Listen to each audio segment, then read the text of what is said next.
మంగళగిరిలో రాష్ట్ర ఉన్నత విద్యామండలి కార్యాలయం వద్ద ఏఐఎస్ఎఫ్ నాయకులు ఆందోళనకు దిగారు. ఉమ్మడి పీజీ ప్రవేశ పరీక్ష విధానాన్ని జీవో నెంబర్ 77ను రద్దు చేయాలని డిమాండ్ చేశారు. యూనివర్సిటీలో ఖాళీగా ఉన్న ప్రొఫెసర్ పోస్టులను వెంటనే భర్తీ చేయాలని కోరారు. ఎన్నికల సమయంలో విద్యార్థులకు ఇచ్చిన హామీలను మంత్రి నారా లోకేష్ గాలి కొదిలేశారని మండిపడ్డారు. వెంటనే విద్యార్థుల సమస్యలను పరిష్కరించి ఇచ్చిన హామీలను అమలు చేయాలని డిమాండ్ చేశారు. లేదంటే చలో అసెంబ్లీ కార్యక్రమాన్ని చేపడతామని హెచ్చరించారు ఏఐఎస్ఎఫ్ నాయకులు.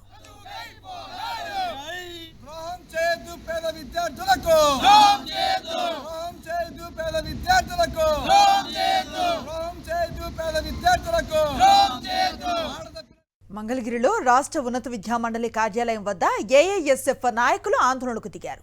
ఉమ్మడి పీజీ ప్రవేశ పరీక్ష విధానాన్ని జీవో నెంబర్ 77ను రద్దు చేయాలని డిమాండ్ చేశారు. యూనివర్సిటీలో ఖాళీగా ఉన్న ప్రొఫెసర్ పోస్టులను వెంటనే భర్తీ చేయాలని కోరారు.